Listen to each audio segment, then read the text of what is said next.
Hey guys, what is up? It is me, Paige, here once again with another video on Arrow Season 6, and this is going to be my review for episode 18 of this season, otherwise entitled Fundamentals. But of course, before we get into the rest of the video, if you've not watched the episode, then go watch it, because spoiler talk throughout this video, and so go watch it. And of course, if you are continuing on with the video, which hopefully means you've watched the episode, be sure to let me know in the comment section down below what was your favourite part of the episode, what you like, what didn't you like. Just let me know all of your opinions of the episode in the comment section down below. And of course, if you're going to enjoy the video, be sure to drop a like on it and subscribe to the channel if you're new.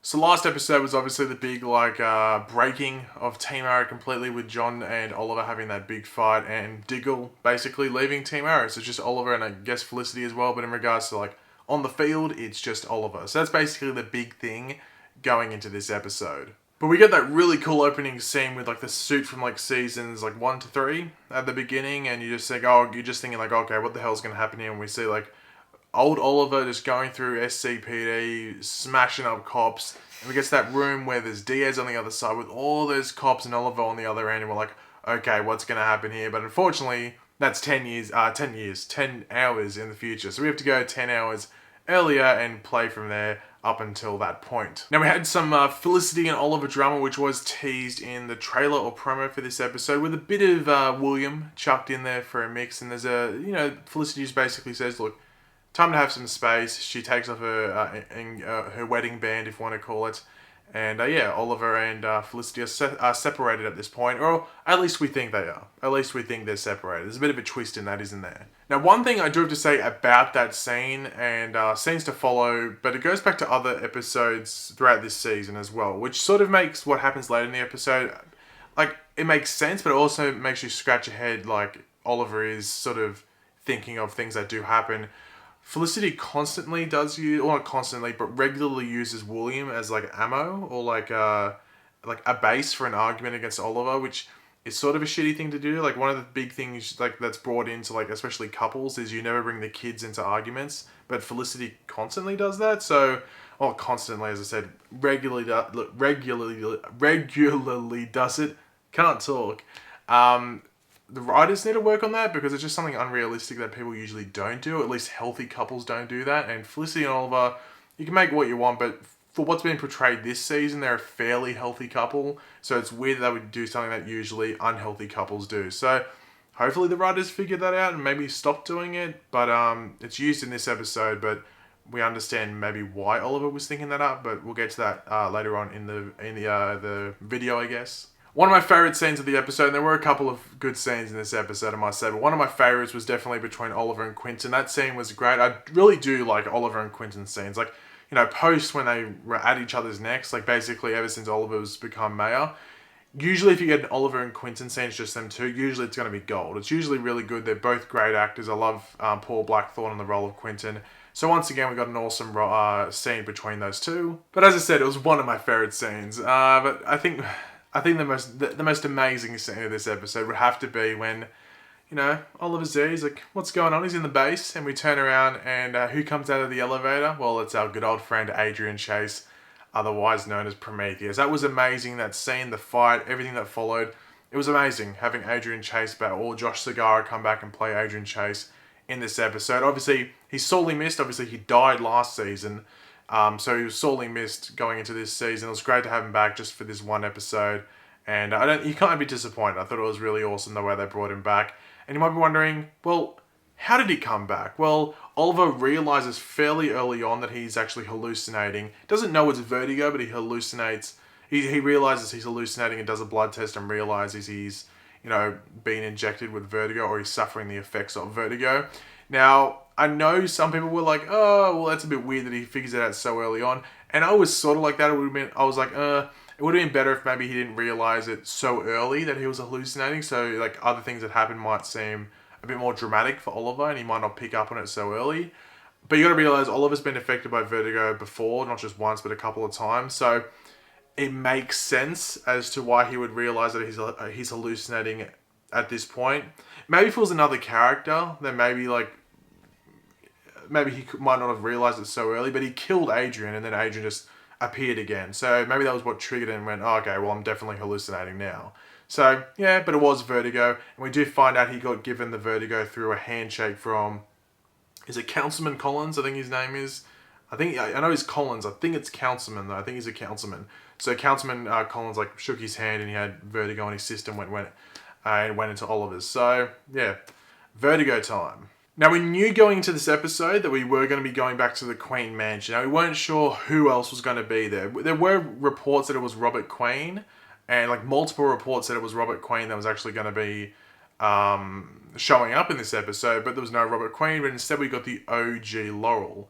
Now this scene was pretty heavy because you just thought, okay, they're just going to have a chat, but we realised that this Laurel story is actually the Laurel from basically later in the day from when he left on the Queen's Gambit with his sister. So at this point, that's like the last time Laurel was sort of pure, if you want to call it an innocent, because it's just before, her sister died and her boyfriend died, and she realised that her sister and her boyfriend were cheating, or were together, and he was cheating on her, if that makes sense. So this is like the last time that Laurel was essentially pure, and it goes forward to the last time of Laurel's life as she's about to die in hospital. So that was a really heavy scene and a big one for Oliver, and I thought Stephen Amell was really good in that scene as well.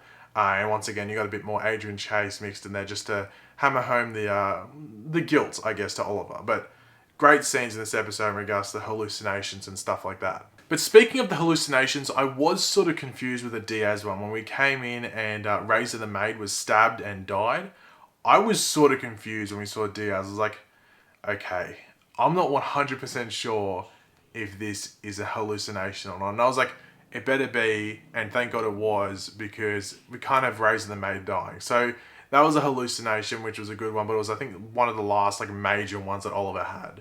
Seeing Oliver come up against like the old Oliver, like basically just after coming back from the island, was a really good scene, and it hammered home a point, which, we'll talk about right at the end of this video, but it hammered home a point which we'll continue on throughout the season, which was really good. But just, seeing those two interact was, it's polar opposites, if you want to call it, because Oliver's changed a bit, or quite a bit since season 1, which they've mentioned throughout multiple points this season and other seasons, but like this was basically a visual representation of that, so that was great. Now, honestly, I thought Oliver was going to reveal that it was Green Arrow to that council, the city council. I was like, is he going to reveal it here? And like, luckily Quentin came in and was like, just get you out of this situation right now, because he was on edge of doing it. And I think it was actually smarter that Quentin took him out and just said, basically, look, just leave. Just leave and just see what happens. Because basically, you being in there and talking is probably not going to do any good. So it's probably better that you're just not in there. But I thought he was just about to reveal himself as Green Arrow, and I think he was. Because that's basically what they'd sort of been setting up, that he was going to do that. And I thought, oh crap, here we go. It didn't happen. I think this will happen eventually this season. I think Oliver will reveal himself as Green Arrow. I think it will be maybe like either the cliffhanger, or it will happen at some point during the season finale. Maybe Diaz does it, but I'm expecting that to happen at some point. But we do find out, because as I was saying, like the whole thing with Felicity and stuff felt a bit weird and really forced. Like that was the big thing. It felt forced. Like last week with the whole Oliver and Diggle thing, everything building up to that verbal argument and eventually like small physical fight between them two felt really forced. And this week it felt forced. Like the whole thing about Felicity and William and all of that, it just felt forced, causing something to happen in this episode.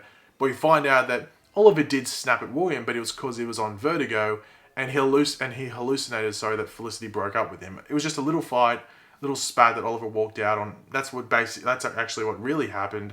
But in Oliver's world, it was like 20 times worse and stuff like that. So it didn't really happen, which was, I guess, it forgives everything. It makes sense when you look back at it all. Like during the episode, you go, that's really forced, it's silly. But when it all comes together at the end of the episode, or this part of the episode, you're like, okay, well, that makes complete sense then. Now, but one thing I did see people complaining about, and I sort of agree with, is that the ending, because we get eventually to the point that we saw at the beginning of the episode where it's 10 hours later and Oliver's in the old suit in SCPD and Diaz and all those other cops are on the other side of that door, and Felicity comes in and breaks Oliver out of the hallucination. There was a big complaint that it felt anticlimactic. It is. It's anticlimactic, but it fits what happened in the episode. Sometimes with a story, it might feel anticlimactic, but if it fits in with the narrative, then you can't really complain too much about it. Like, I was like, okay, it would have been cool if that door opened and Oliver was firing arrows, but there was like 20 million and 3 cops or something on that side along with Diaz. Oliver was dead. He was never going to survive that with their guns loaded, ready to blast him up. He was never going to survive that. It would have been a suicide mission. He might have killed 1 or 2 cops, if that. Not even got close to Diaz. So really, logically, if you think about it, it served the narrative, what happened there with Felicity snapping him out. Yeah, it's a bit over the top, a bit dramatic, but we expect that with Oliver and Felicity's relationship. It is basically that way. It's over the top and stuff like that. But yeah, anticlimactic, but it fit the narrative. So you can't really complain too much about it. But the big question is like, how did Oliver get his old suit? Like, fair enough if the hallucinated version of Oliver had the, or the hallucination version of Oliver had the old suit because it's a hallucination. But how did Oliver get the old suit? Because if you remember back to season 3, that should be in Star City Police Department's evidence lockup, if not like deep lockup, because it's the, you know, the vigilante's suit. So how did Oliver get it? Are we just going to blame Flashpoint? Let's just blame Flashpoint just so we don't have to think too much about it. Flashpoint, yeah, okay, locked in, Flashpoint. But one thing that I'm sure a lot of people were happy with that they announced is that Oliver is going out on his own. We're basically back to the first couple of episodes of season 1 when Oliver was doing his own thing. No Diggle, no Overwatch or Felicity, it's just Oliver. And I'm really excited for that. I cannot wait to see that happen. Hopefully it lasts more than just 1 episode. Hopefully it isn't just 1 episode and Oliver's like, oh, I struggle, I need everyone back. Hopefully that isn't what happens. Look, I'm expecting them to come back and team up at the end of the season, whether it be the second last episode or the last episode.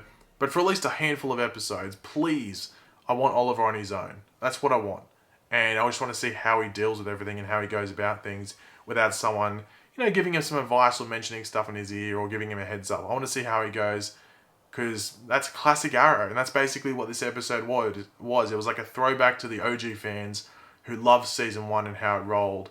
And just like big moments of previous seasons as well. So hopefully they get a couple of episodes of solo Oliver rather than just giving us like the 1 episode where, you know, it's not that massive. And next episode isn't really that big of an Oliver episode. It's mainly about Richard Dragon. So it'd be a really crummy episode to just have that be the one that Oliver's solo, when really it's not really the focus, if that makes sense. But another big thing is that Lance is mayor.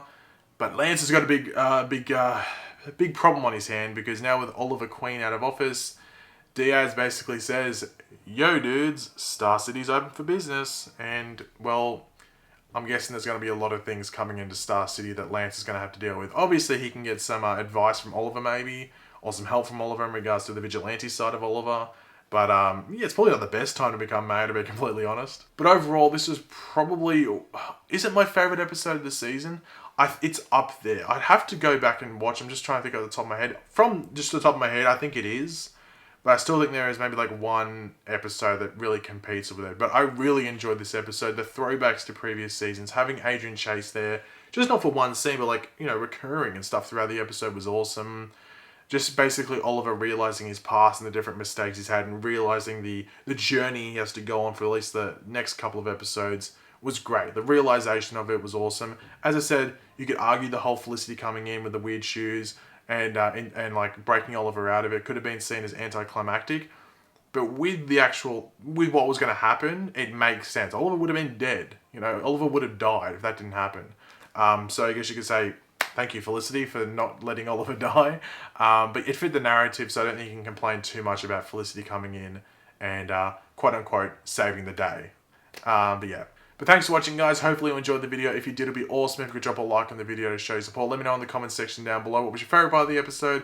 What would you like? Not that much about the episode, just general thoughts. Do you think it's the best episode of the season? Just let me know in the comments section down below. And of course, if you are new to the channel, make sure to subscribe. I'll catch you later, guys. Goodbye.